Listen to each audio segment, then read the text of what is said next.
Hey everyone, I just wanted to jump on here to say hello, touch base, and speak my truth. Speak what is on my mind and what has been on my mind pretty well since Tough Talks yesterday. So I did of course, Thursday at noon. I did my hour Tough Talks, and I just wanted to jump on as my intuition here, my whispers of my higher self was really actually more of a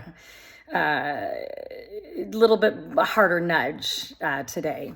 Sorry, I'm just getting some sun here because we're not getting too much sun here in Northern Ontario. So the minute the sun comes out, I said I'm gonna grab onto it. So if I'm squinting or if I'm blurry or whatever, but that's besides the point. So yeah, I just wanted to piggyback off of a part of my talk yesterday, and I touched base on addiction.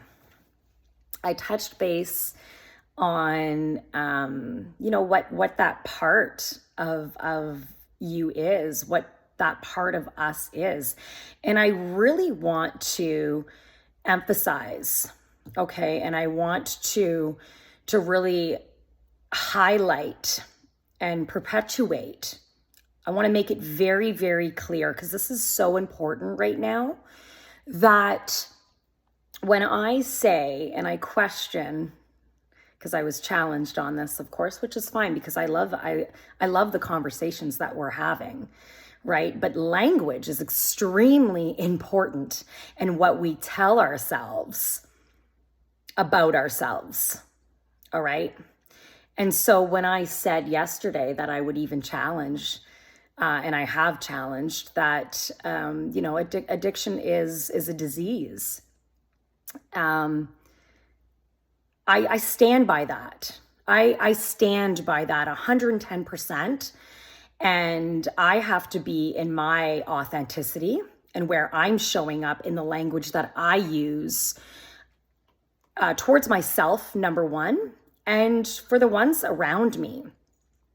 And I not only do I specialize in addictions, that's my skill, that's my trade per se.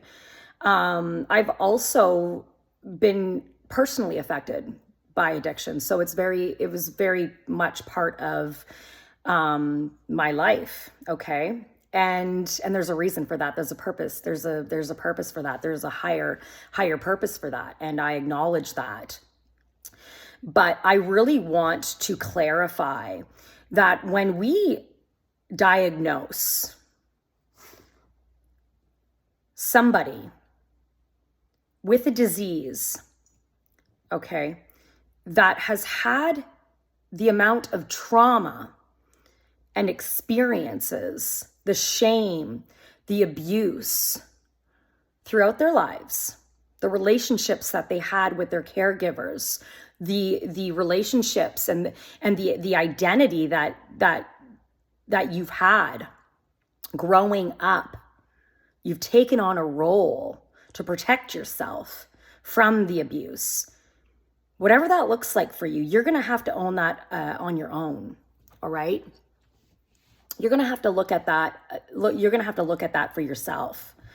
But what we have done in this modern time here in regards to the dependent population, so the population that has identified themselves as addicts and with a disease, and I'll get into the actual terminology about dis-ease, all right?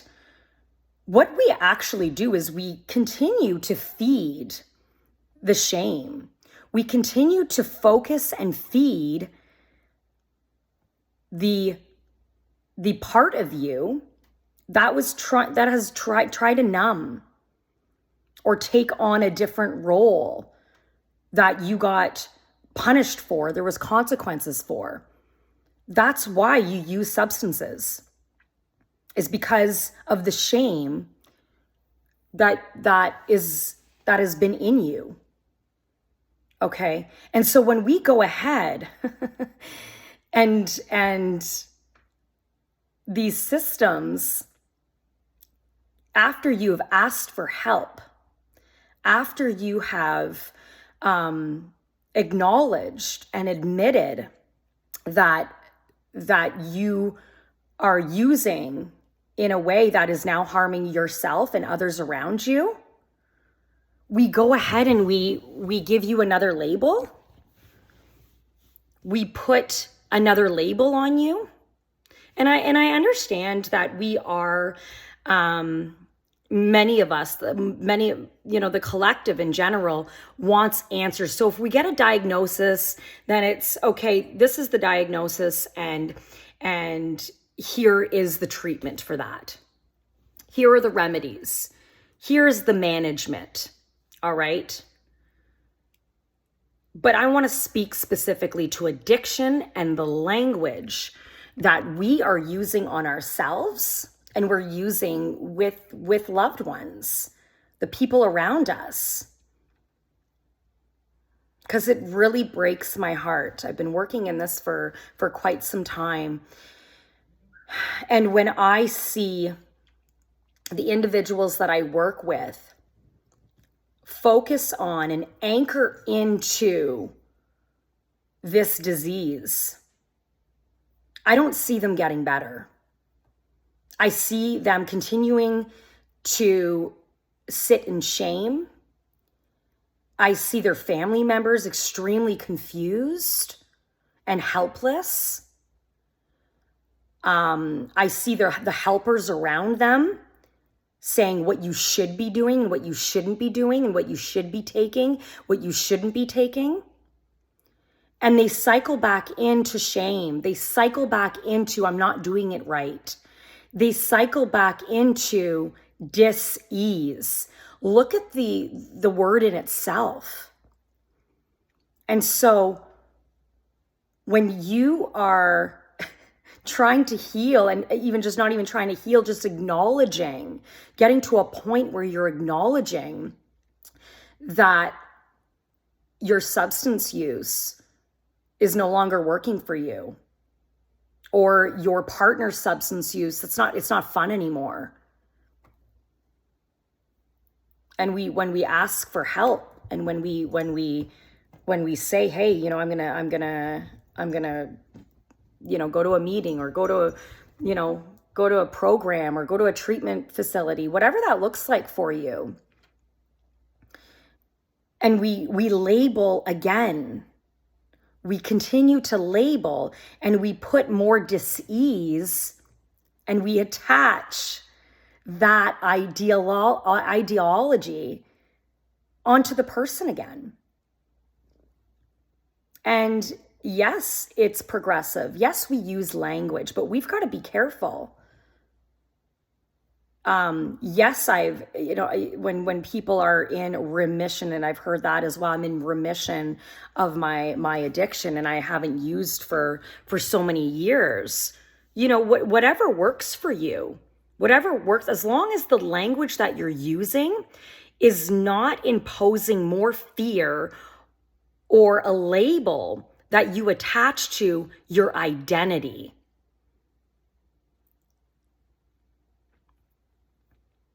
It really just had to be said at this point, because what we're doing with these identities, with this label, is we are attaching, because what you're doing is you're going into seeking help. You look at all your symptoms, you look at how it's progressing, you look at that if you don't manage it, then the use will come back. That's why the medical model here has really looked at this with addiction and said it's a disease. Okay. It's just keeping us stuck in the vortex here. It's keeping your mentality here, your thought, okay, your experiences, and putting another label on it. You've got a disease. And then you carry that around with your day and your night and within your relationships and within your family. And by all means, I'm not taking away. And I think that's why I was challenged with this, is I'm not taking away the communities that identify.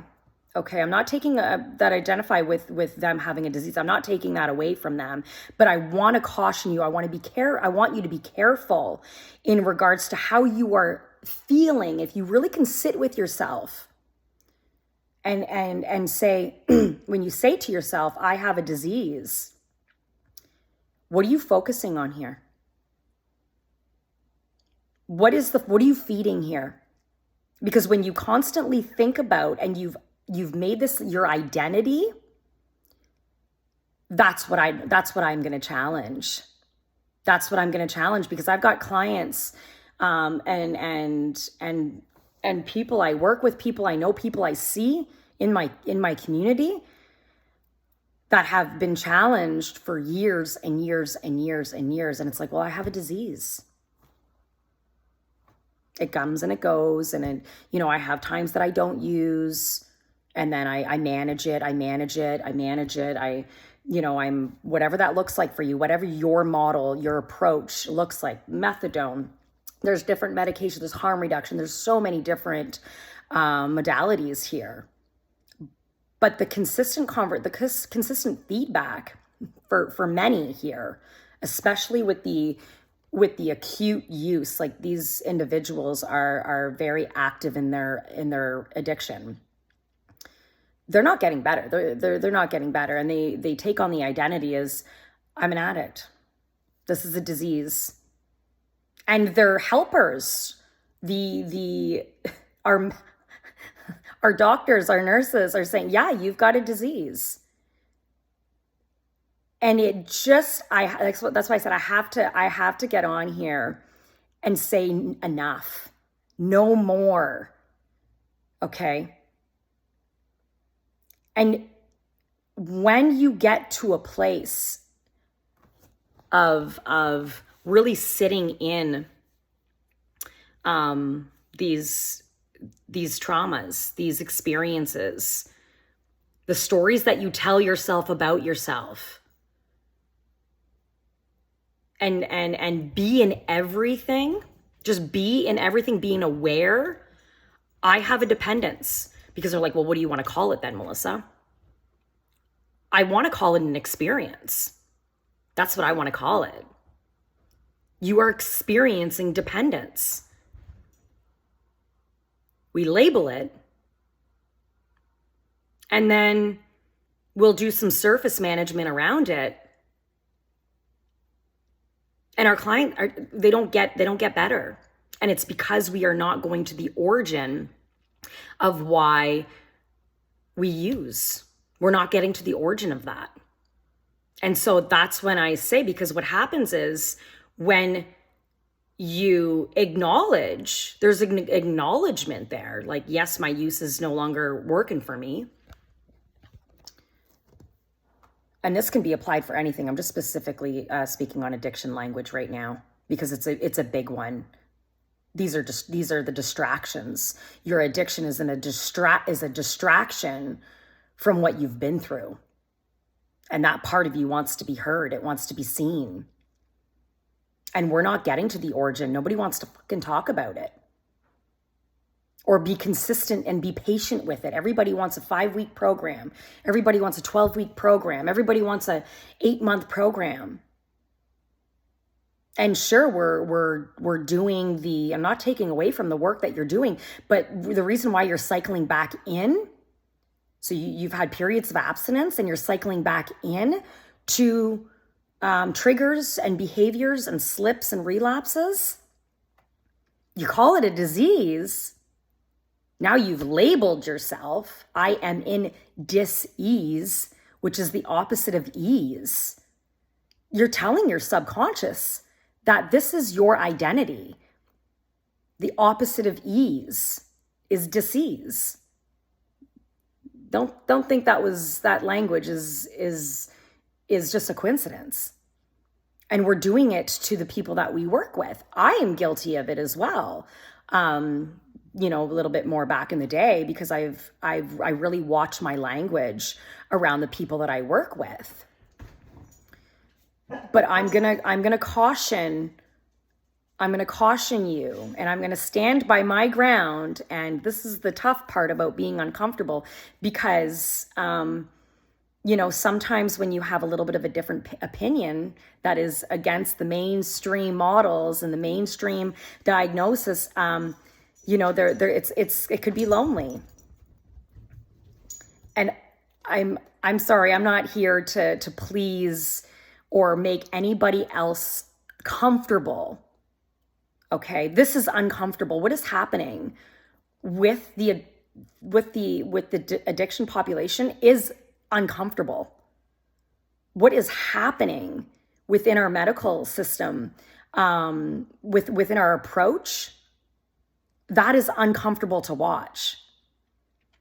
And so I do challenge when somebody does, sit across from me and says, the ones that I work with long term, they don't associate with the, they are not the addiction. Because when you have a disease, it's like that's attachment.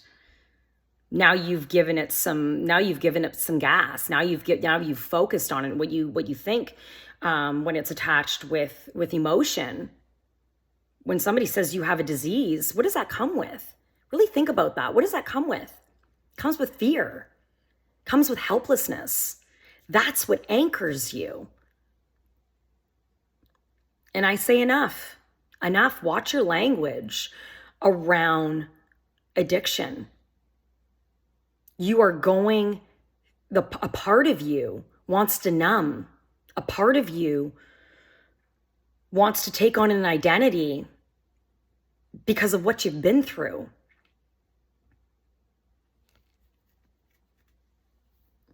Be with that. Be with that part, acknowledging that. Yeah, my drinking or drugging has got to a point where I'm actually not well. I'm not well right now. That's the part of me, that's one part of me that uses substances to protect myself from feeling anything. Because when I felt anything growing up, there's consequences for that. Or when I was something different than what was expected of me, there was consequences for that. Tap into that. And you're going to notice that there is a reverse. You're going to notice that the things that you depended on outside of yourself, like substances, the desire is going to change, because you're going to start loving yourself and look at that, putting a stop to that self-abandonment. Start really looking at the reasons why you feel. Start really looking at that and being in it and acknowledging it. Because the more we put onto it, you've already been through enough. You've been through enough.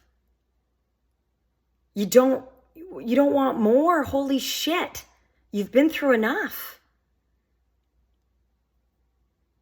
What you've been through, and then to now acknowledge, like, shit, my life isn't really working for me at this point. My relationship is compromised. My health is compromised. And then when you ask for help, we put more on you. We give you more responsibility, and we feed the identity of the addiction so it becomes your main operator. No wonder you can't get out of it. No wonder you can't get out of it. We got to be really mindful here of the language we're using around our health. And when we put another label, and when we put a label, especially that comes with hopelessness, like, there's no hope for me, man. I've got an addiction. You have the power and the ability to sit and be in anything. And what you are going through, these are lessons and an opportunity for you to say, what can I do for myself here? And not attaching to these identities because it's making you sicker. You're not getting, that's why the label of disease is there. And I say we're setting ourselves up for failure because of the language that we're using around individuals that have been through some shit and that have been through experiences that they just want to numb out or change. And substances have helped them through that until they don't. But then you notice yourself in this cycle. Well, you've been labeled dis-ease. So there's not going to be any ease with that, or it's going to be temporary. So we have to really watch our language around that. So I stand my ground in regards to supporting what I said yesterday.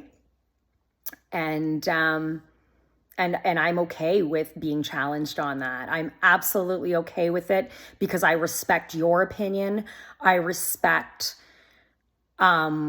where your conscious is and your awareness is in regards to this topic. And I have mine. And that's the beauty, is I'm allowed to sit in challenge. I'm allowed to sit in contrast of somebody else and say, let me hear what you have to say. And then I'm not changing my perspective. I'm not changing my stance in how I believe that language vibrates and sets a tone for the people I work with. I'm not changing that because I look at the evidence and I understand language and I understand energy very well. Well, I'm still learning, of course, but I want to open up the conversation. Okay. And many of these messages come to me privately, which is perfectly fine. I'm good with that. But I want to make it very clear that I am confident in where I stand in how we are showing up in our health. And addiction is a distraction. It's a distraction from feeling our authentic self. And once we are able to feel and be with our authentic self,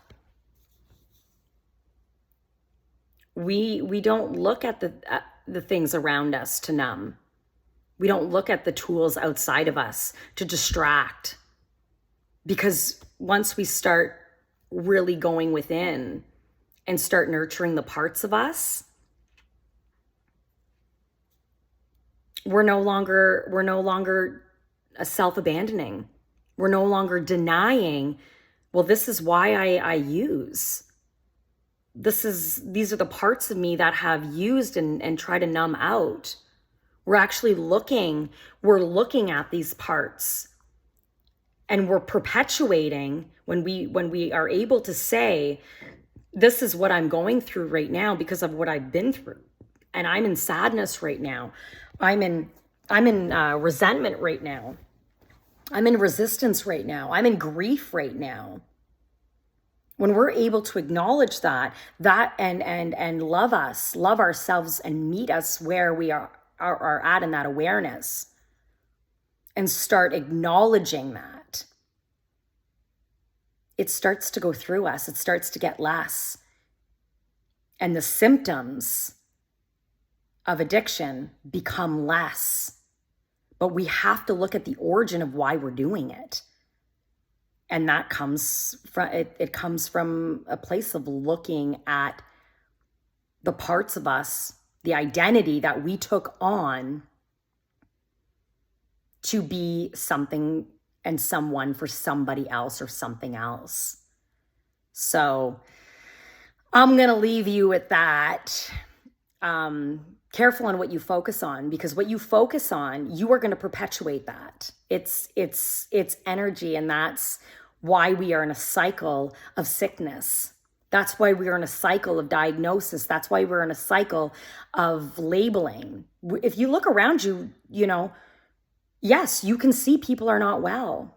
That is awareness. Be the watcher of that. And then watch our language and the things and the emotions that we are putting in these identities.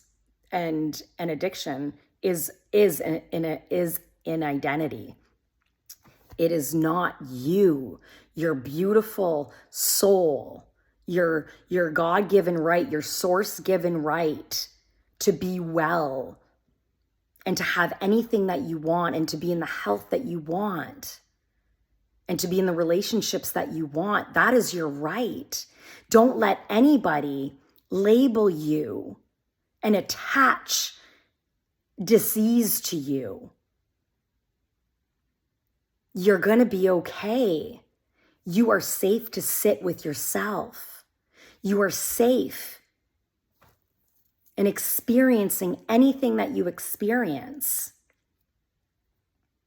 That's the beauty of this. And I'm here to remind you of exactly that. Be in what is coming up for you and saying, I'm safe to feel this. I'm safe to be sad. And watch it go through you. Watch you experience the ease, not the dis-ease. All right? I'm sending you so much love, so much light. You are worth everything that is good that comes to you. And when you're experiencing contrast, it's for you. It's your soul tapping on the door and saying, hey, look here. Don't label me. Don't put me in a corner in a box. Don't do that. All right? Sending so much love and so much light. Bye for now.